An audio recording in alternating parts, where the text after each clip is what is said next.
Merci au ministre d'État Augustin Tine, maire de Fandène, au premier vice-président de l'Assemblée nationale Abdou Mbow, au président Siré Dia, à Mamadou Thiaw, maire de Tasset, mais également à l'ensemble des responsables de la commune, de la ville de Thiès. Je veux également citer Maodo Malick Mbaye parmi ses responsables, citer vraiment les dames, les grandes dames, notamment l'honorable député Maïmouna Sène et toutes les dames députées du département de Thiès, l'ensemble des maires, des responsables. Vraiment, je suis très fier et je sais que j'aurais pu passer la nuit entière à citer l'ensemble des responsables, mais permettez-moi de saluer l'évêque de Thiès, mon frère, Monseigneur André Gueye. Il est présent pour bénir également votre institut supérieur d'enseignement professionnel. Merci, Monseigneur, pour votre accompagnement et vos prières. Bien sûr, le docteur Ndiaye, ministre de l'Artisanat, responsable également dans la ville de Thiès. J'ai cité Amadou, docteur Papa Amadou Ndiaye, ainsi que le ministre Yankoba Diatara. La liste serait longue si je devais les citer tous. Que toutes et tous trouvent ici l'expression de ma gratitude pour le temps et les efforts consacrés à ma visite. Je voudrais vous dire à toutes et à tous combien j'apprécie votre engagement dynamique autour de notre ambition commune pour un Sénégal émergent dans la paix, la stabilité et la prospérité. C'est autour de ces idéaux que nous procédons aujourd'hui en une seule cérémonie à l'inauguration des instituts supérieurs d'enseignement professionnel de Diamniadio et de Thiès et au lancement du pôle emploi-entrepreneuriat de Thiès. Ainsi, ici à Thiès, nous continuons à donner corps et âme au plan Sénégal émergent, notamment son axe 2 qui porte sur le capital humain. Le capital humain est fondamental sur la voie du progrès. Sans ressources humaines qualifiées à tous les niveaux et dans tous les secteurs qui soutiennent l'activité productive, il ne peut y avoir ni émergence ni développement. De l'ingénieur à l'ouvrier qualifié, soudeur, mécaniciens, électriciens, tous les corps de métier sont indispensables et complémentaires.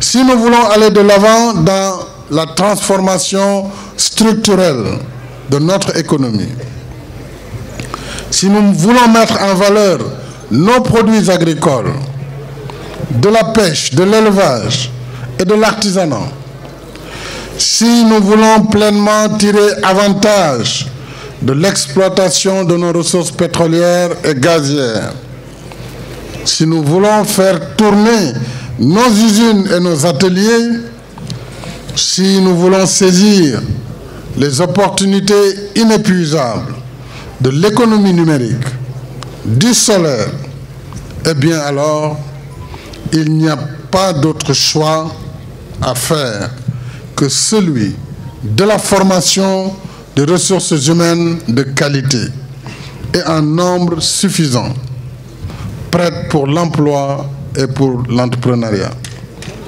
Voilà tout le sens des instituts supérieurs d'enseignement professionnel et des pôles emploi-entrepreneuriat, dont la finalité ultime est de former, valoriser et mobiliser les talents de nos jeunes par un enseignement professionnel et pratique qui favorise leur employabilité et les prépare à l'auto-emploi, voire à l'entrepreneuriat. C'est sur cette base que cette vision, c'est sur la base de cette vision que le Conseil présidentiel sur la concertation nationale sur l'avenir de l'enseignement supérieur de 2013 avait décidé du renforcement des enseignements dans les filières des sciences, de la technologie, de l'ingénierie et des mathématiques, y compris par des formations professionnelles à cycle court. C'est un modèle qui me séduit. Et croyez-moi, nous allons augmenter les moyens pour décupler les ISEP sur l'ensemble du territoire national. J'ai échangé tout à l'heure avec le représentant de la Banque mondiale. J'ai également parlé à nos partenaires coréens, à nos partenaires allemands qui financent déjà l'ISEP de Mbacké, à nos partenaires français qui financent l'ISEP de Richard Toll et de Bignona, l'État du Sénégal qui a déjà financé l'ISEP de Matam. Eh bien, j'ai invité le directeur des opérations, la Banque mondiale, pour que nous définissions ensemble un projet d'urgence pour couvrir les 8 ISEP qui restent, 8 ou 7, si l'on considère Mbacké, et qu'on puisse les engager à partir de 2022, les 8, et couvrir ainsi une région, un ISEP, de façon à ce que les apprenantes et les apprenants ne soient pas éloignés de leur domicile. Je voudrais également, considérant la pertinence de cette formation à cycle court mais professionnel, vous dire que, après échange avec le ministre de l'Enseignement supérieur, je décide que nous octroyerons une bourse à chaque étudiant, chaque apprenant ou chaque apprenante de l'ISEP. Et nous allons, par ce biais, faciliter le transport et la restauration dans ces ISEP.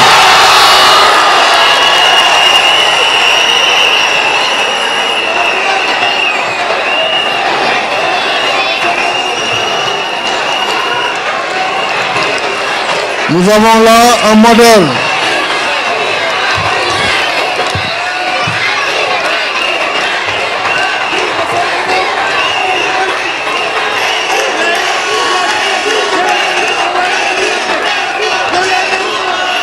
Alors,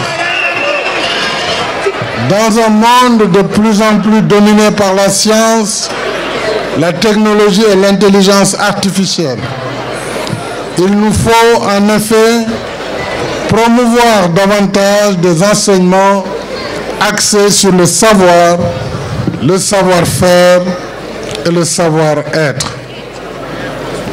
Ce faisant, en valorisant les compétences, les apprenants ne devraient pas également oublier que le diplôme n'est pas une fin en soi, mais une présomption de compétences qui ouvre la voie à la vie professionnelle. Avec ces réalités, ces contraintes et ces exigences que ni les cours ni les recherches, même les plus approfondies, ne peuvent enseigner. D'où l'importance du modèle de formation école-entreprise qui donne aux apprenants la chance de se familiariser avec le milieu professionnel. Et ceci dès leur formation, au lieu de le découvrir en fin d'études. Je voudrais saluer le conseil d'administration et à sa tête le président du conseil qui est le directeur général des ICS, M. Alassane Diallo. Les ISEP de Diamniadio et de Thiès ont été construits sur un financement global autour de 14 milliards, les deux. Et ils devront répondre à ces impératifs de professionnalisation des apprenants, mais aussi des capacités entrepreneuriales qui vous sont inculquées à Diamniadio et ici à Thiès. Pour ce qui concerne l'ISEP de Diamniadio, et avec cette ville qui abrite déjà le parc industriel, le supercalculateur, le data center national, ainsi que le futur parc de technologie numérique, et qui accueillera très bientôt un important investissement privé dans le secteur de l'automobile, du transport et de la logistique. Les enseignements de l'ISEP portent sur les filières des TIC et des métiers de l'automobile. L'ISEP de Diamniadio s'érige ainsi dans un écosystème tout à fait indiqué pour stimuler ces apprenants en leur donnant un aperçu concret de ce qui les attend à la fin de leur formation. Quant à l'ISEP de Thiès, il couvre déjà 8 domaines de formation donnant accès à 28 corps de métiers, dont ceux de l'agrobusiness, des arts, du tourisme, des transports et de la logistique. Là également, les enseignements prévus sont calqués sur le potentiel, l'histoire et le vécu du terroir, dont l'activité ferroviaire, vous le savez, est une composante essentielle. À ce propos, je suis heureux d'annoncer que le projet de chemin de fer Dakar-Tambacounda avance à grands pas. Après novembre 2020, déjà, nous avons reçu encore la semaine dernière une importante délégation de nos partenaires canadiens qui travaillent avec nous sur ce projet pour la réalisation du chemin de fer Dakar-Thiès-Tambacounda, avec une perspective cette fois-ci d'un chemin de fer à écartement standard pour rester dans les perspectives de l'avenir. C'est donc près de 656 km entre Dakar et Tamba et 194 km de bretelles pour relier la voie principale aux différents ports du Sénégal, dont le port de Dakar, vous le savez, mais également le port de Bargny, Sendou et le port de Ndayan, mais également les zones minières comme les ICS et GCO. Bientôt, ce train se mettra donc à siffler ici à Thiès, mais cette fois-ci avec une sonorité différente, puisqu'il s'agira d'un train plus moderne, plus rutilant. Et l'ISEP de Thiès trouvera dans la renaissance du rail une formidable source d'apprentissage et de valorisation des compétences de ses apprenants. Il en est de même du pôle emploi-entrepreneuriat que je viens de lancer.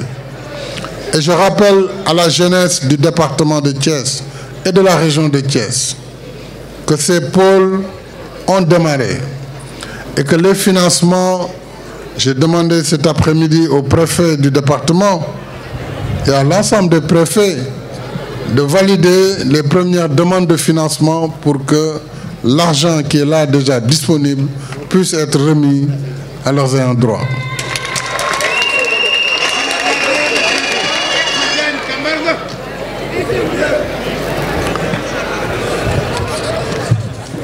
Je voudrais pour terminer redire ici aux ministres et aux responsables concernés toute l'attention que j'accorde, ça c'est pour ceux qui coordonnent le pôle emploi et entrepreneuriat, toute l'attention que j'accorde à la simplification des démarches et des procédures, ainsi qu'à la mutualisation des moyens d'intervention. Il faut particulièrement insister auprès des agents en service dans les pôles emploi, entrepreneuriat, pour que l'accueil, je suis heureux de voir que l'ISEP de Thiès forme des personnes dans l'accueil et les ressources humaines, l'information et l'orientation des usagers se déroulent dans les meilleures conditions de convivialité. Je voudrais m'arrêter là, juste féliciter encore une fois nos partenaires ici présents, la Banque mondiale, la République de Corée, mais également la France, l'Allemagne, et inviter tous les autres partenaires à nous suivre dans ce projet novateur qui est l'Institut supérieur d'enseignement professionnel. Je voudrais, revenant aux responsables de Thiès, saluer le ministre des Transports aériens, c'est un fils du département, ministre Alioune Sarr, saluer le maire, je l'ai dit, Talla Sylla, ainsi que Demba Diouf, directeur de cabinet adjoint, le ministre d'État Abdou Fall, PCA de l'APIX, notre sœur Seynabou Ndiéguène, M. Abdoulaye Dieye, M.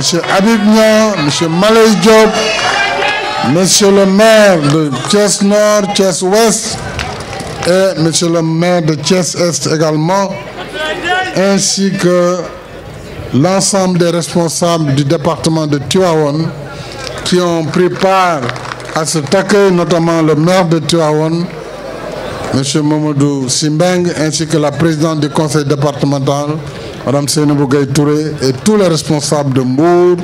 En tout cas, jërë ngeen jëf, kontaan naa ci waa Thiès, kontaan naa ci yéen, kontaan naa ci ñëpp, jërëjëf.